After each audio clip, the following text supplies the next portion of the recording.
Volumen 8. El amanecer en la aldea Carne era una sinfonía de rutinas recién estrenadas. Los primeros jirones de luz solar se colaban por las rendijas de la cabaña de los Emmott, iluminando un espectáculo doméstico que habría sido inimaginable un año atrás. Henry Emmott, con el pelo recogido de cualquier manera y los brazos enharinados, movía una cuchara de palo en una olla lo suficientemente grande como para bañar a un enano. El aire olía a pan recién horneado, a humedad de la leña y a ese aroma terroso y musgoso que siempre traían consigo los goblins. 23 raciones, murmuró para sí una letanía matutina que enumeraba a su hermana Nemu aún dormida. A Enfirea, cuyo talento con las hierbas solo era superado por su torpeza amorosa. A la abuela Lizzie, cuya mirada afilada parecía ver a través de las paredes. Y a los 19. Siempre los 19. Brita, la exploradora de mirada aguda. Gokan, el lancero de cicatrices. Los arqueros de movimientos silenciosos. No eran monstruos ni mercenarios, eran su tropa. Convocados del éter por el silbato de cuerno que el dios de la muerte le había entregado, se habían convertido en los pilares de una nueva realidad. La aldea misma era un testamento de ese cambio. Donde antes se alzaban empalizadas de madera carcomida, ahora una muralla de piedra oscura e imponente trazaba un perímetro de seguridad. Había sido construida por gigantes de roca dirigidos por una mujer de belleza sobrenatural y sonrisa inquietante, Lupus Regina, otra enviada de Ainz Oalgaun. Cada losa era un recordatorio mudo de la deuda que tenían con el hechicero. Sin embargo, en la quietud de la mañana, mientras el cuchillo de Henry cortaba verduras con un ritmo constante, a veces ese ritmo se quebraba. Un golpe demasiado fuerte, un temblor apenas perceptible en su mano. Eran ecos del día en que el mundo se le vino encima, el día que perdió a sus padres. La seguridad tenía un precio, y la memoria era el interés que se pagaba cada día. El gran bosque de Tob respiraba con una lentitud antigua, pero su pulso se había vuelto errático, arrítmico. La desaparición del rey sabio del bosque había dejado un vacío de poder, y la naturaleza, como el agua, aborrece el vacío. La advertencia llegó con el galope sordo de un corcel goblin. Kumei, el jinete más veloz, se desmontó con agilidad felina frente a Henry, su armadura de cuero crujiendo levemente. «Jefa Henry», anunció, inclinando la cabeza en un gesto que mezclaba respeto militar y una lealtad casi tribal. «Los exploradores del sector norte no regresaron anoche. En el límite de nuestro territorio encontramos esto». Extendió una garra que sostenía un fragmento de escama negra y aceitosa, demasiado grande para cualquier reptil común. El bosque está inquieto. Algo se mueve en las profundidades. Algo que no es bienvenido. La decisión de la expedición se tomó en el silencio cargado de la cabaña de los ancianos. No se podía ignorar la amenaza.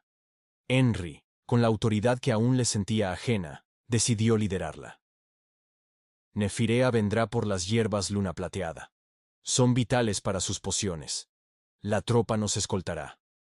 No hubo discusión. Sus palabras, una vez temblorosas, ahora tenían el peso del plomo. El bosque los recibió con un silencio hostil.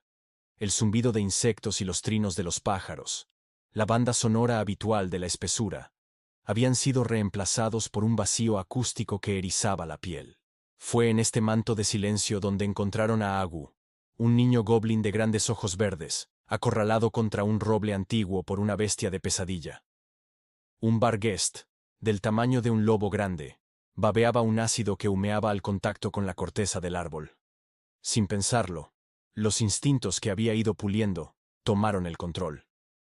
«Formación Delta», ordenó Henry, su voz cortando la quietud como un cuchillo. «Lanceros, cerrad el paso. Arqueros, flanquead y apuntad a los ojos. Brita, coordina. Acaben con esa bestia. Prioricen su seguridad y minimicen las bajas». La respuesta fue instantánea y letal. Las lanzas formaron una barrera de acero, mientras las flechas silbaban desde los flancos, clavándose en los puntos blandos de la criatura. En menos de un minuto, el Barghest yacía muerto, un pincho de flechas y heridas profundas.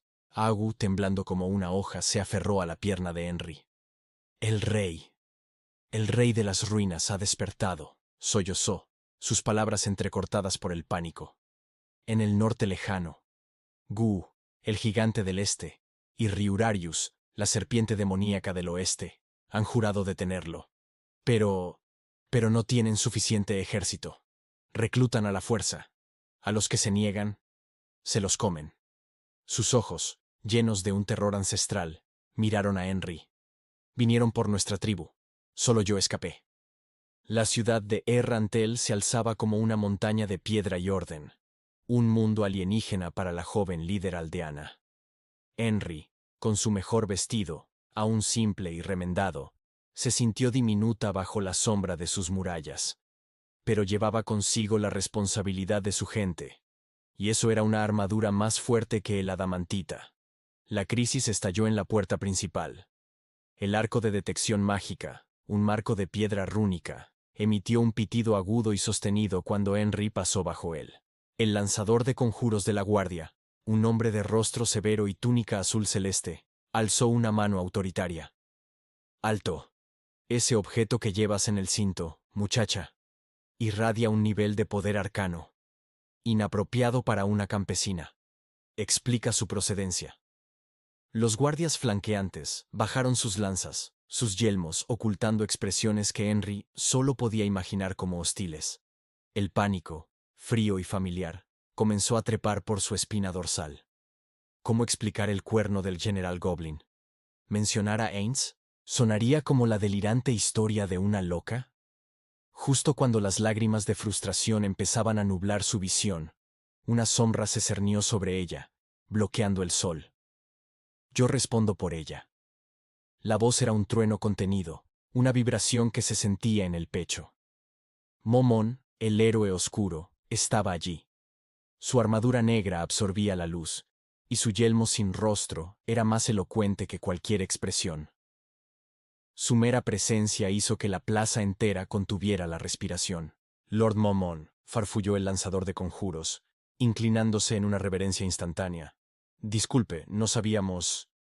No es necesaria la disculpa, interrumpió Momón, su tono era plano pero final. Ella está bajo mi protección. El objeto es un regalo mío. ¿Hay algún problema? Ninguno, Lord Momón. Pueden pasar. El alivio fue tan intenso que Henry sintió cómo las piernas le flaqueaban. Gracias a su intervención, pudo entregar el informe en el gremio de aventureros y vender las hierbas de Enfirea sin más contratiempos. Pero el verdadero desafío aguardaba en casa. A su regreso, los ancianos de la aldea, Gouna, de rostro surcado como la corteza de un roble, Rina, cuya edad era un misterio guardado tras una mirada de halcón, y Bose, el herrero de brazos como troncos, la esperaban en la plaza, rodeados por una multitud silenciosa de aldeanos. Henry Emot, comenzó Gouna, su voz cargada de una solemnidad que pesaba más que el hierro. Hemos observado. Hemos visto cómo una niña que perdió todo se ha erguido para convertirse en el escudo de todos nosotros. Los guerreros verdes te obedecen sin vacilar. Tus decisiones han sido sabias. Tu corazón, fuerte. Por el bien común y por el futuro de la aldea Carne, te pedimos, te rogamos, que aceptes el cargo de jefa. Henry sintió que el mundo giraba a su alrededor. Yo no puedo. No soy nadie. Solo soy una huérfana, una granjera. No tengo la sabiduría, la sangre. Fue entonces cuando Lupus Regina, que observaba recostada en el alero de una cabaña con una sonrisa de gata satisfecha, habló sin dirigirles la mirada. Pero Henry-chan, ¿acaso no es eso lo que ya has estado haciendo?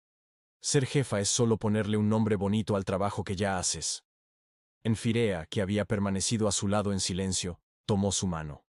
Sus dedos, manchados de tintes y tierra, se entrelazaron con los de ella, firmes y cálidos. Lo harás increíblemente bien, Henry. Todos lo sabemos. Yo lo sé. Miró a los ojos llenos de esperanza de los aldeanos, a la sonrisa confiada de Enfirea, y luego a sus propias manos, que ya no temblaban. Con una respiración profunda que hinchó su pecho de un valor recién encontrado, Henry Emot asintió. Acepto. La muchacha que lo había perdido todo, ahora lo tenía todo que proteger. El amanecer del séptimo día de su mandato se tiñó de rojo con la luz de las alarmas. Los cuernos de los centinelas goblins sonaron, un sonido grave y urgente que desgarró la paz matutina.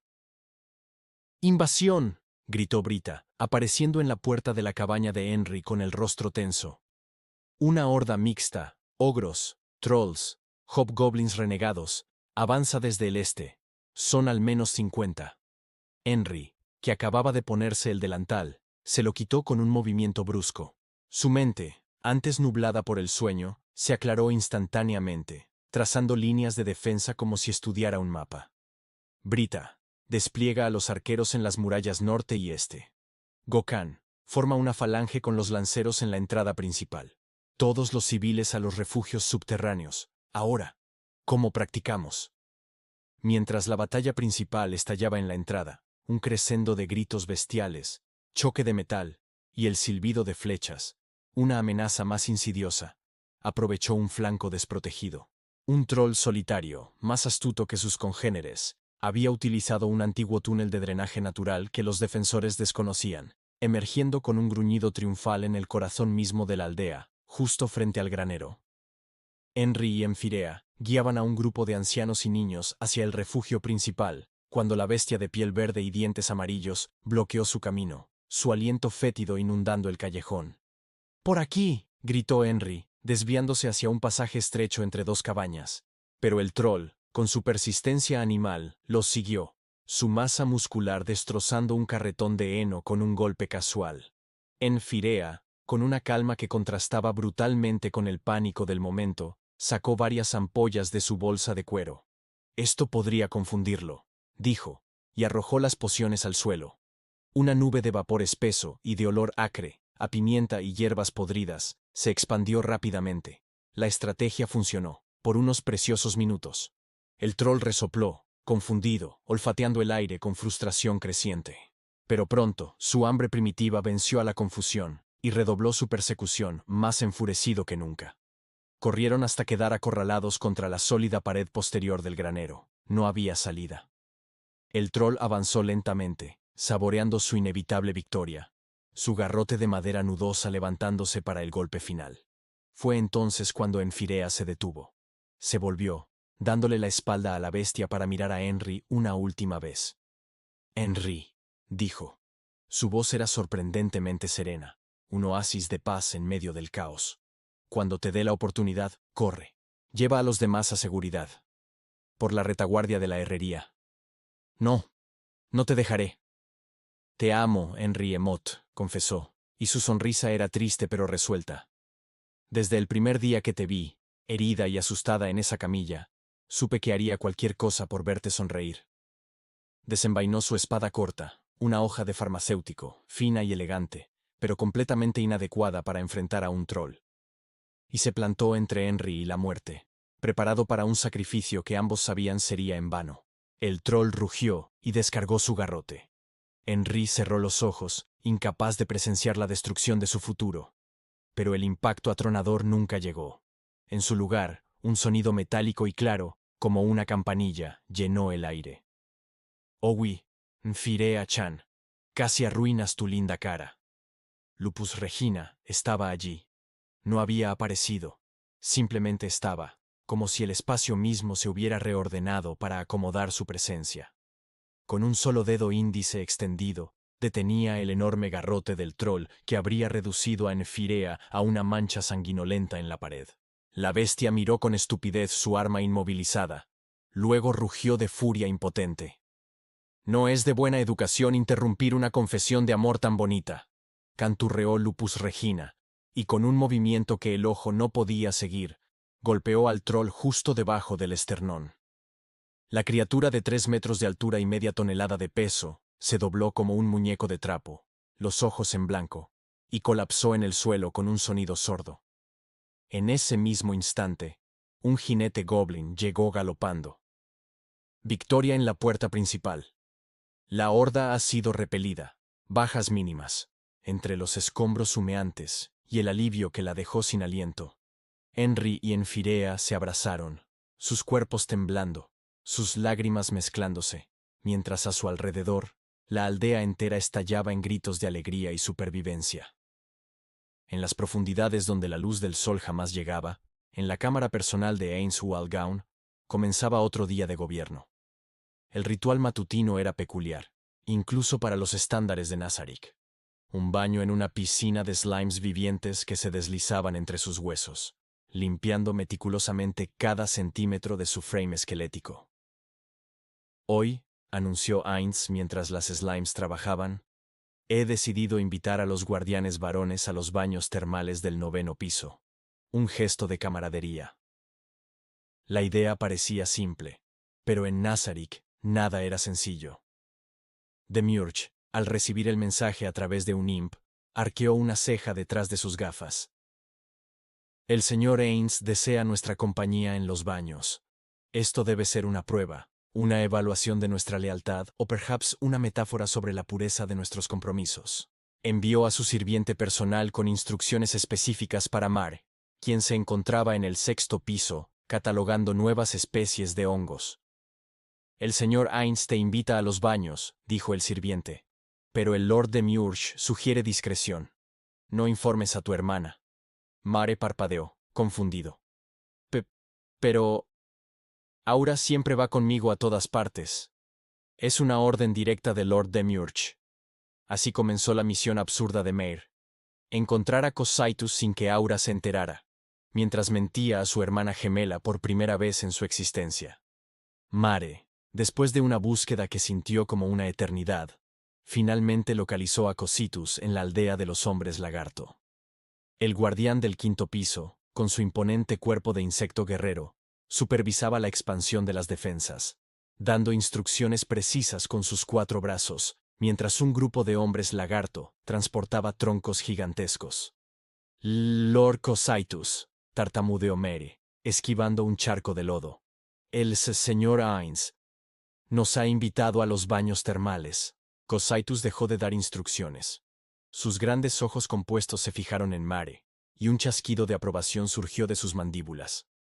Una honra tan grande. Sus palabras entrecortadas y graves resonaron con genuina emoción. Debo prepararme inmediatamente. La confianza de Ainz Sama es un privilegio.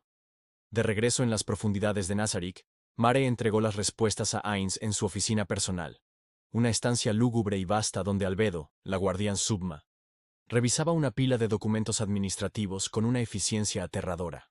La confusión inicial de Ainz ante la complicada cadena de eventos. ¿Por qué Demiurge había usado un intermediario? ¿Por qué Mare parecía tan nervioso? Fue breve. Al observar a los 2 guardianes frente a él, Mare encogiéndose como si esperara un castigo, y Albedo cuya devoción era un fuego que ardía con intensidad alarmante, una ola de emoción genuina lo inundó, superando por un momento los limitadores de no muerto.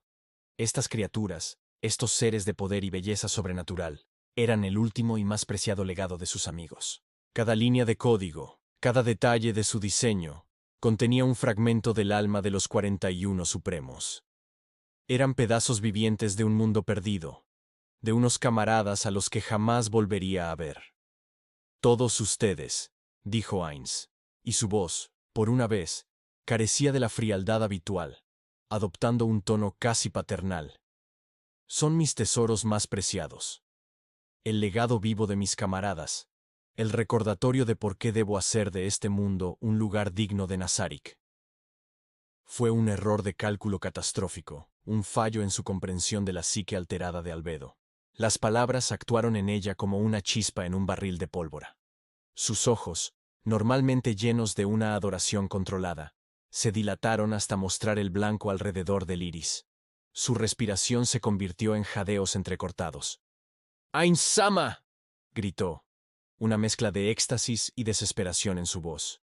«Si somos tus tesoros, entonces debes reclamarnos, poseernos, asegurarte de que jamás, jamás nos separemos de ti.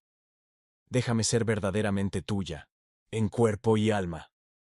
Se abalanzó sobre él con una velocidad y fuerza que sorprendió incluso a Ainz. Sus manos, capaces de destrozar acero, se aferraron a su túnica con la fuerza de una tenaza, intentando derribarlo. «¡Albedo! ¡Basta! ¡Contrólate!», rugió Ainz, retrocediendo y tratando de liberarse de su agarre, pero ella era como una fiera, ciega de pasión. «Por favor, sellemos este vínculo, hazme tuya por completo».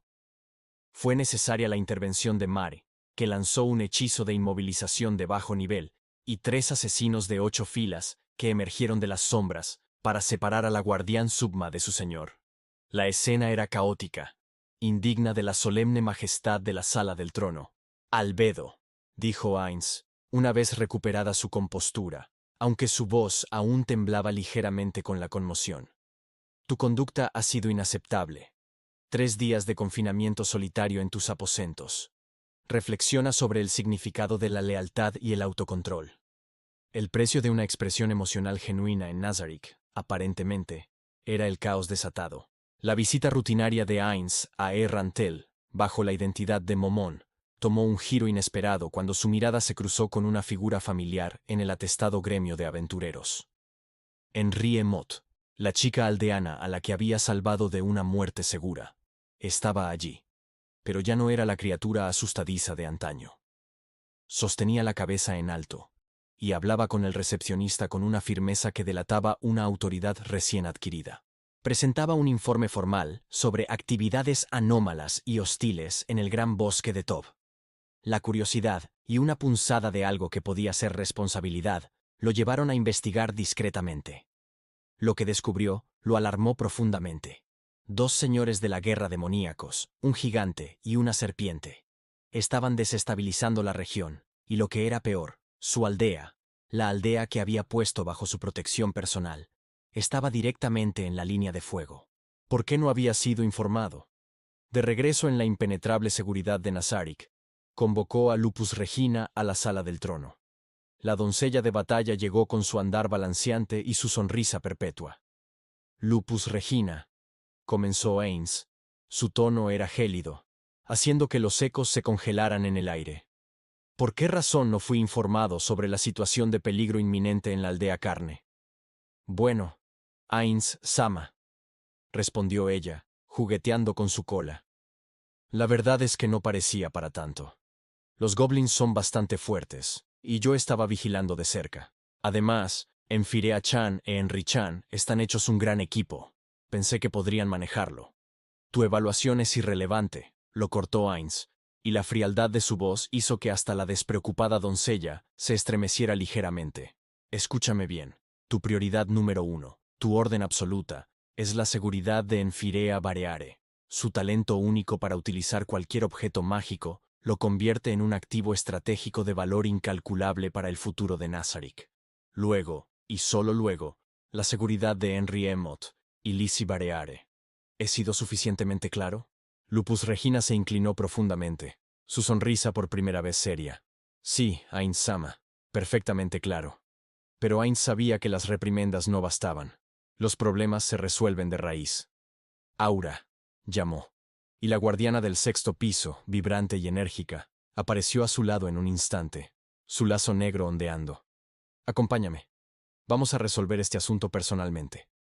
El viaje a través del bosque fue un simple paseo para seres de su nivel. En menos de 1 hora, estaban frente a la guarida del gigante del este, una caverna que era una herida abierta en la tierra, rodeada de huesos triturados y el olor nauseabundo de la carroña y la podredumbre. El espectáculo de destrucción ambiental era deplorable. Árboles centenarios habían sido arrancados de cuajo, la tierra estaba envenenada y estéril, y 2 ogros obesos estaban devorando los restos de lo que parecían haber sido varios goblins. Cuando uno de los ogros, con un gruñido estúpido, cargó contra la figura esquelética, Ainz lo mató con un golpe casual de su bastón, golpe de bastón de la muerte. El cuerpo del ogro se desplomó sin vida. «Ve y llama a tu líder», ordenó Ainz al segundo, que emitió un grito de terror y huyó hacia las profundidades de la caverna. El gigante del este emergió de su guarida con un rugido que hizo temblar las copas de los árboles que aún quedaban en pie. Con sus 4 metros de altura y una musculatura que parecía esculpida en granito, era la definición misma de la fuerza bruta. Pero Ainz, con su percepción sobrehumana, notó algo más. Una presencia sutil, un vacío en el flujo de mana que se escondía entre las sombras de los arbustos. Una habilidad de ocultación competente, pero no lo suficiente.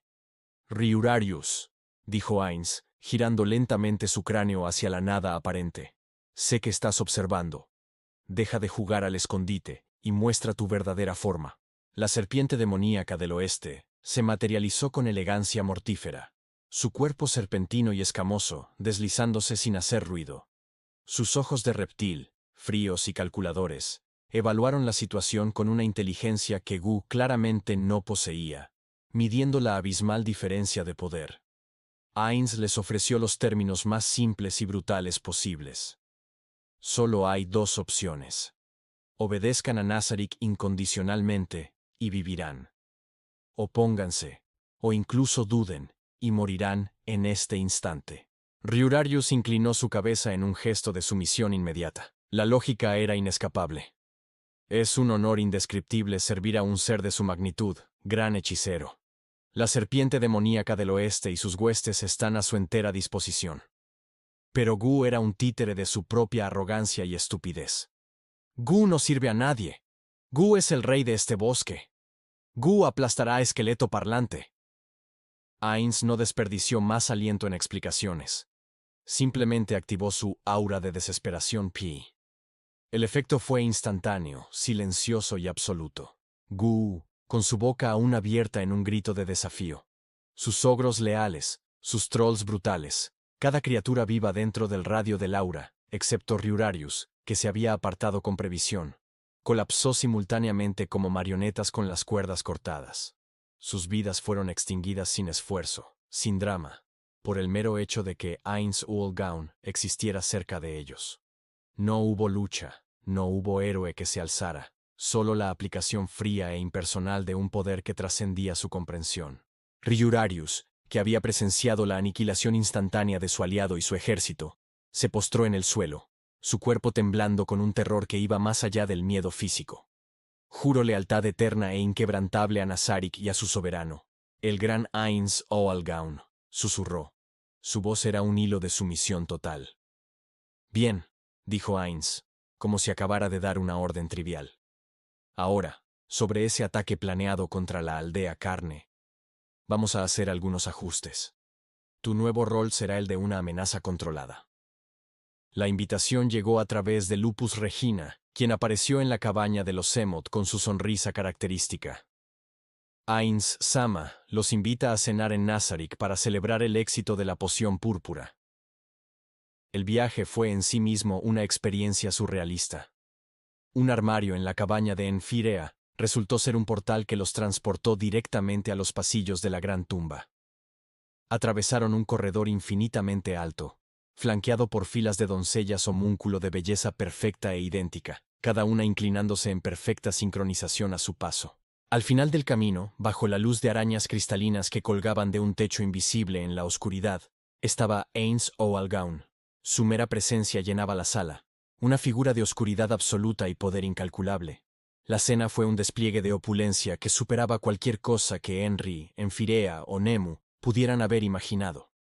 Platillos que parecían obras de arte, servidos en vajillas de materiales que parecían hechos de estrellas solidificadas. Cada bocado era una explosión de sabores que no sabían que existían. Durante el postre, Ainz se dirigió a Enfirea. La poción púrpura que desarrollaste, dijo, sus dedos óseos entrelazándose, representa un avance significativo en la alquimia de este mundo. Sin embargo, su existencia debe permanecer en secreto por ahora. El mundo no está preparado para tal poder. Enfirea asintió inmediatamente, comprendiendo que no era una sugerencia sino una orden. Por supuesto, Ainz Sama. El conocimiento morirá conmigo. A lo largo de la velada, fueron tratados con una cortesía exquisita, casi amistosa. Pero cada sonrisa de las doncellas, cada gesto de Ainz, contenía un recordatorio sutil pero ineludible.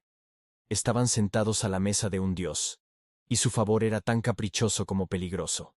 Cuando finalmente fueron devueltos a su cabaña, el contraste entre la opulencia de Nazarik y la simplicidad de su hogar fue tan abrupto que los dejó aturdidos durante horas. Enri miró a Enfirea, y en sus ojos vio reflejada la misma comprensión.